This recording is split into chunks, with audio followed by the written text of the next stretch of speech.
Yes, good morning students. Welcome you to the online platform of your study. Yes, we will start our topic evaporation.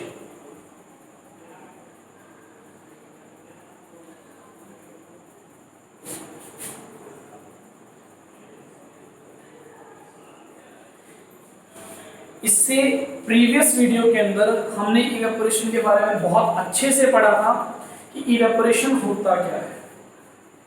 ठीक है, तो evaporation मैंने आपको बताया था, बिल्कुल इजी तरीके से बताया था। क्या था इवेपोरेशन, एक बार रिमाइंड करो।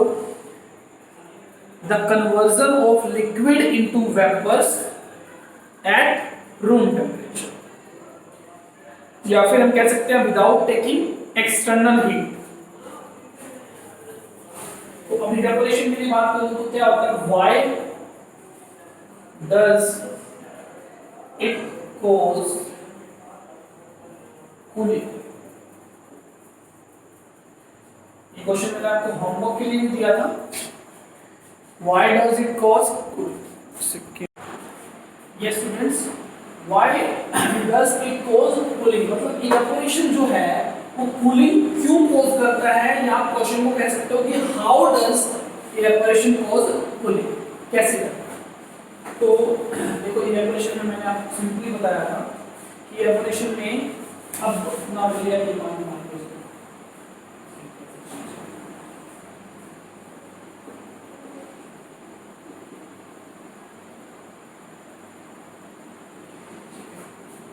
ये कोई भी सरफेस है किसी भी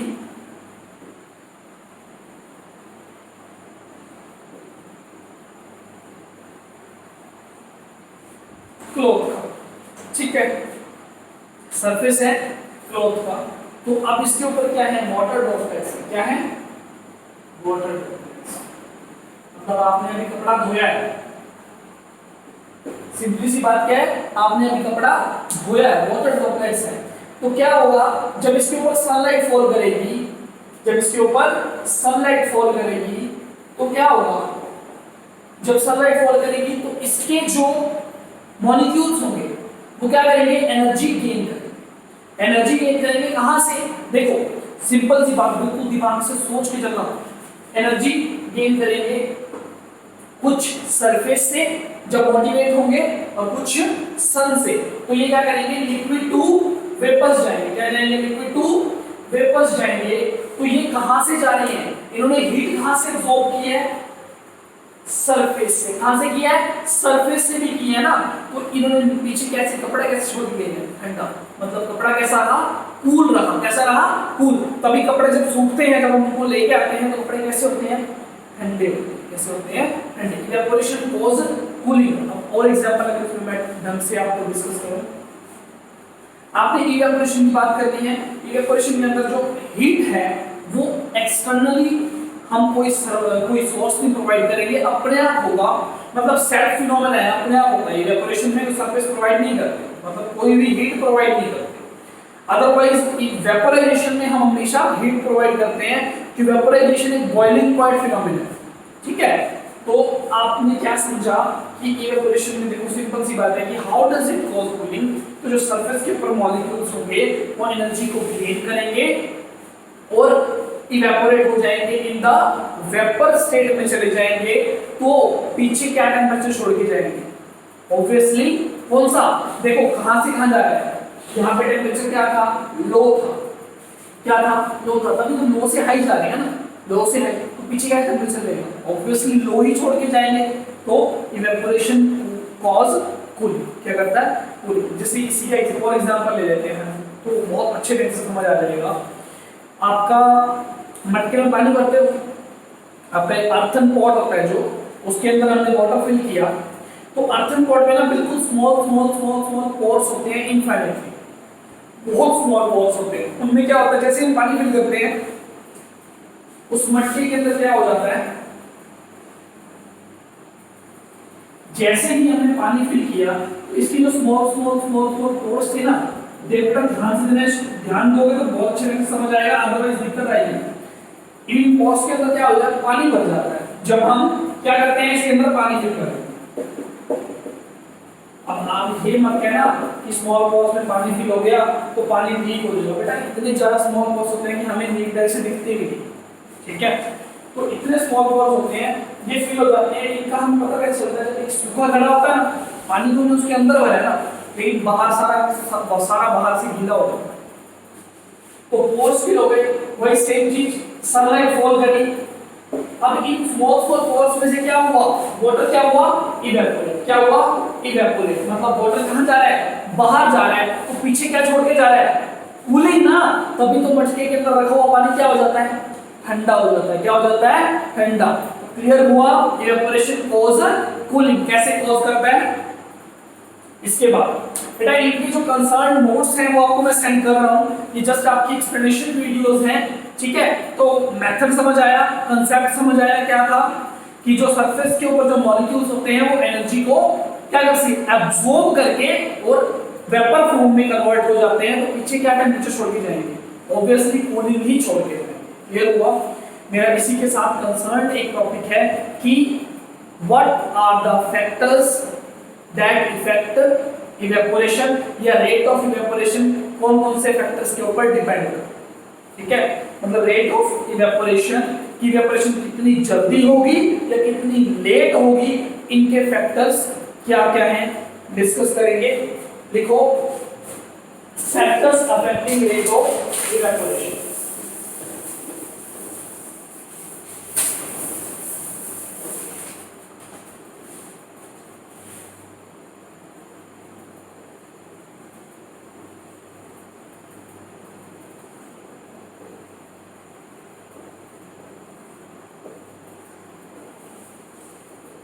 factors affecting rate of evaporation. Rate of evaporation को फैक्टर्स, सबसे पहला temperature, first is temperature, second one surface area, third one wind speed, and fourth one humidity.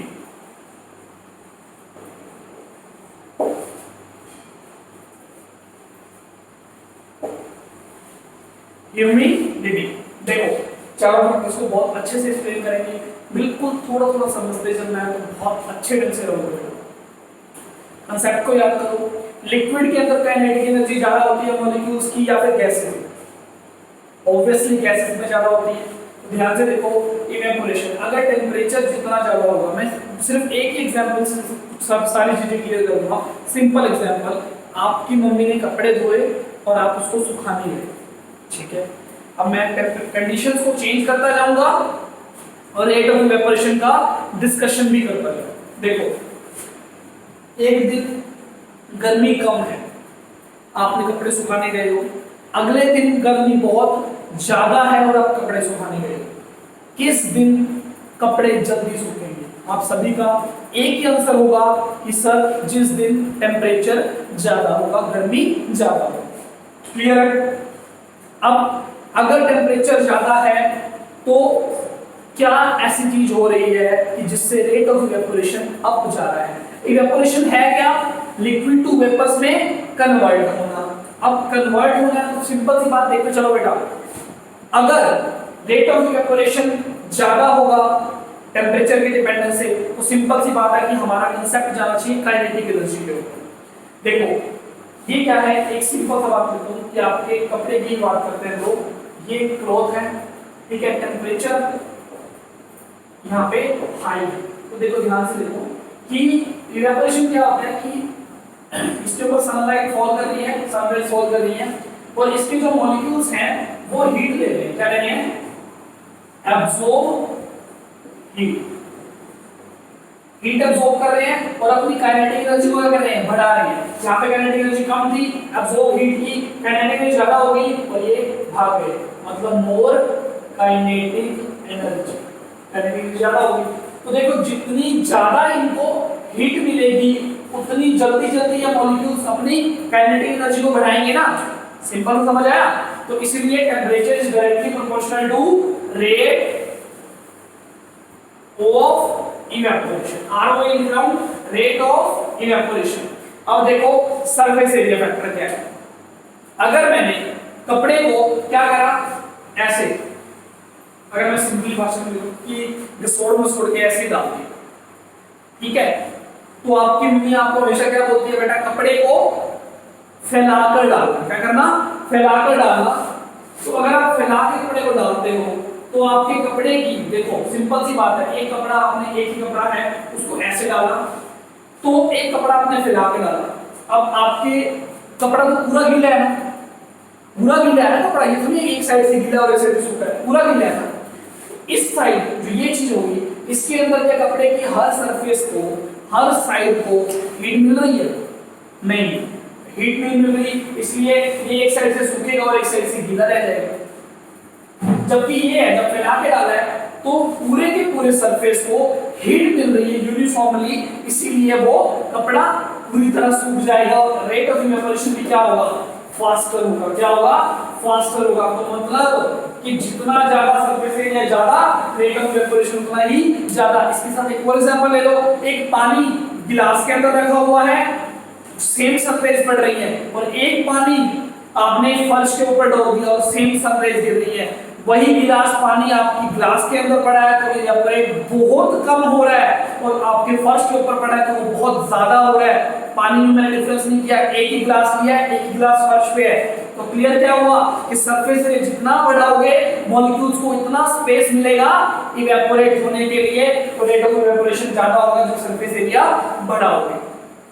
इसके बाद विंड स्पीड। अब देखो आपकी एक दिन टेम्परेचर, सरफेस एरिया सब क्लियर है, एक ही टेम्परेचर है, एक ही सरफेस एरिया है, एक दिन हवा चल रही है ज्यादा और एक दिन नहीं चल रही है। ऑब्वियसली कपड़े उस दिन ज्यादा सूखेंगे जिस दिन हवा तेज चल रही है। क्या चल रही है, तेज चल रही है। क्यों, क्या होगा, देखो सिंपल सी बात है, टेम्परेचर ने अपना काम किया, काइनेटिक एनर्जी बढ़ाई मॉलिक्यूल्स की, काइनेटिक एनर्जी बढ़ रही है, ठीक है, सरफेस एरिया फैला रहा है, काइनेटिक एनर्जी बढ़ रही है। अब हवा ही तो लेके जाएगी ना उनको मॉलिक्यूल्स। देखो यहाँ से वेपर बना, हवा आई पाइप ले, तो हवा जितनी तेज चलेगी रेट ऑफ इवेपोरेशन उतना क्या होगा, फास्टर होगा। क्यों होगा, क्योंकि मॉलिक्यूल्स इवेपोरेट होंगे, विंड स्पीड ले जाएगी, इवेपोरेट होंगे, विंड स्पीड ले जाएगी, रेट ऑफ इवेपोरेशन क्या होगा, बहुत ज्यादा हो जाएगा अगर विंड स्पीड मैक्सिमम या फिर ज्यादा होगी।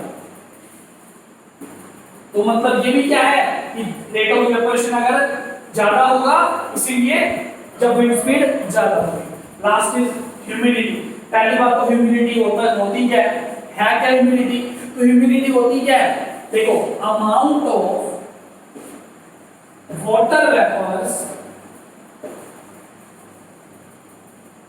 amount of water vapors present in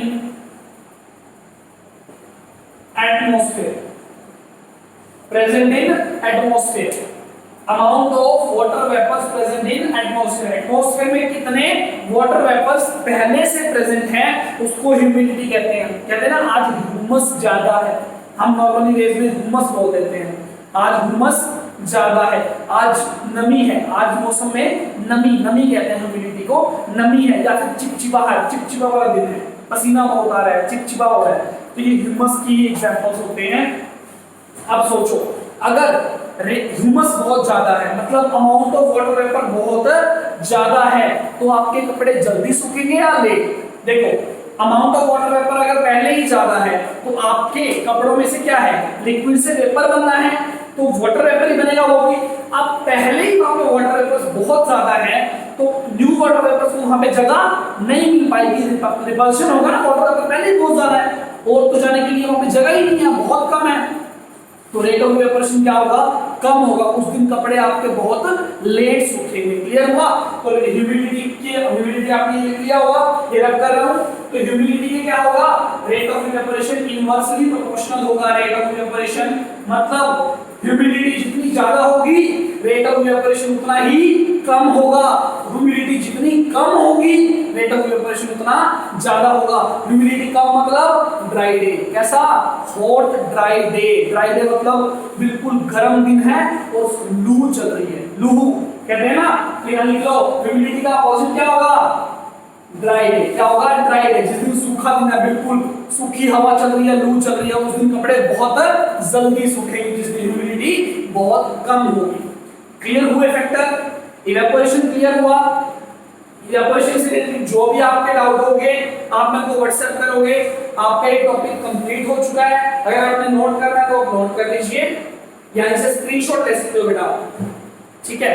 अब क्लियर हुआ, रेट ऑफ इवेपोरेशन आपका क्लियर है, इवेपोरेशन क्लियर है। अब जो नेक्स्ट वीडियो होगी उसमें हम इसकी एप्लीकेशंस की बात करेंगे। एप्लीकेशन मतलब डेली बेस के जो एग्जांपल्स के जो क्वेश्चंस हैं उनके ऊपर डिस्कशन करेंगे। अदरवाइज इसके अंदर ये लास्ट टॉपिक रह गया था, इसके बाद सिर्फ क्वेश्चंस हैं इसके और ये चैप्टर फिनिश हो जाएगा आपका। Okay, thank you, stay safe, stay at your home, thank you.